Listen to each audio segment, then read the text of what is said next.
ভারতীয় টেস্ট ক্রিকেটের নতুন অধ্যায়ের সূচনা হলো আজকে। রোহিত শর্মা, বিরাট কোহলি টেস্ট ক্রিকেট থেকে অবসর নেওয়ার পর নতুন করে ট্রানজিশন পিরিয়ড এটা টিম ইন্ডিয়ার টেস্ট ক্রিকেটের জন্য। তো সেই জায়গাতে সবার অপেক্ষা ছিল যে ইংল্যান্ড সিরিজের স্কোয়াড কখন অ্যানাউন্স করা হবে এবং ক্যাপ্টেন কে হবে। সকলেরই জানা ছিল যে শুভমনই হয়তো ক্যাপ্টেন হবে, তেমনটাই হলো। শুভমন গিল নতুন টেস্ট ক্যাপ্টেন এবং vice captain Rishabh Pant.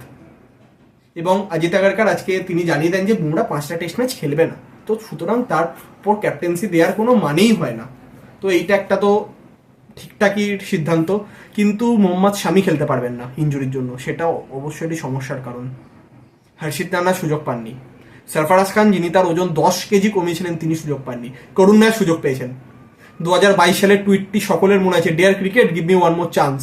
Cricket তাকে একটা সুযোগ দিয়েছে টেস্ট ক্রিকেটের মতো সেকেন্ড ইনিংস খেলার, তিনি করে দেখিয়েছেন। আইপিএলও এবছর সুযোগ পেয়েছেন এবং ভারতীয় দলে সুযোগ পেলেন। আমরা সকলে আশাবাদী যে এই ইংল্যান্ডের বিপক্ষে তার 300 রয়েছে। তিনি সেকেন্ড ইন্ডিয়ান প্লেয়ার যিনি টেস্ট ক্রিকেটে 300 করেছেন। আমরা সকলে আশাবাদী যে তিনি ইংল্যান্ডের দুরন্ত পারফরমেন্স দেবেন এবং হয়তো বিরাট কোহলির জায়গাটা যদি তিনি পূরণ করতে পারেন, যে খামতিটা হলো বিরাট কোহলি টেস্ট ক্রিকেট থেকে অবসর নিলেন। তো যদিও আমরা সকলে বিরাট কোহলির ফ্যান, তবুও আমাদের উচিত সেখান থেকে মুভ অন করে এখন নতুন যে টিম তৈরি হচ্ছে তাদেরকে সাপোর্ট করা। তো চলুন এক নজর আগে স্কোয়াড দেখে নিই। শুভমন গিল, ঋষভ পান্ত, যশস্বী জয়সওয়াল, কেএল রাহুল, সাই সুদর্শন, অভিমন্যু ঈশ্বরন, করুণ নায়ার, নীতিশ কুমার রেড্ডি, জাডেজা, ধ্রুব জুরেল, ওয়াশিংটন সুন্দর, শার্দুল, বুমরা, সিরাজ, প্রসিদ্ধ কৃষ্ণা, আকাশদীপ, আর্শদীপ, কুলদীপ যাদব। তো এই স্কোয়াড যদি আমরা দেখি, কুলদীপ যাদব আবার টেস্ট ক্রিকেট ইংল্যান্ডের মাটিতে সুযোগ পেয়েছেন।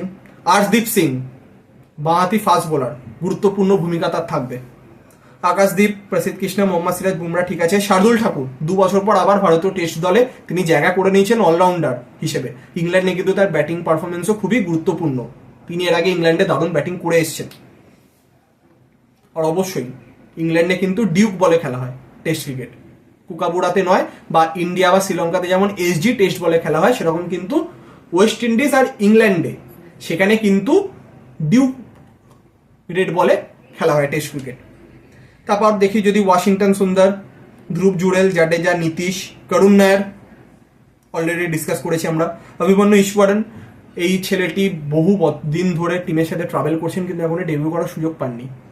এই সুযোগে যদি তাকে ডেবিউ করানো না হয় তাহলে হয়তো তার টেস্ট ক্যারিয়ারটি শেষ হয়ে যাবে, কারণ এই ট্রানজিশন পিরিয়ডে যে প্লেয়ার ঢুকে সেট হয়ে যাবেন তাকে কিন্তু আগামী 8-10 বছরের জন্য আমরা দেখতে চলেছি, বা যতদিন তিনি ক্রিকেট খেলবেন, যদি নিজের ফর্ম বজায় রাখতে পারেন।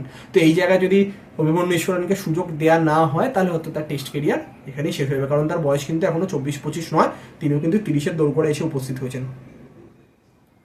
সাই সুদর্শন ভালো পারফরমেন্স করেছে, তিনি জায়গা পেয়েছেন। KL Rahul, Jaiswal first choice, Pant, Shubman Gill. তো এই হচ্ছে ভারতীয় টেস্ট স্কোয়াড। তো এই স্কোয়াড দেখে আপনার কি মনে হচ্ছে যে এই দল ইংল্যান্ডে গিয়ে কিরকম পারফরমেন্স করতে পারে শুভমন গিলের ক্যাপ্টেন্সিতে, বা কোন প্লেয়াররা হয়তো স্কোয়াডে না থাকলে বেটার হতো, বা কোন প্লেয়ারদেরকে স্কোয়াডে রাখলে ভালো হতো? আপনাদের ব্যক্তিগত যা মতামত অতি অবশ্যই কমেন্ট করে জানাবেন। তো এখনকার মতো এতটাই, আবার দেখা হবে নেক্সট ভিডিওতে। এবং যাওয়ার আগে আরও একবার আপনাদের যা অনেস্ট ওপিনিয়ন অবশ্যই কমেন্ট করে জানাবেন।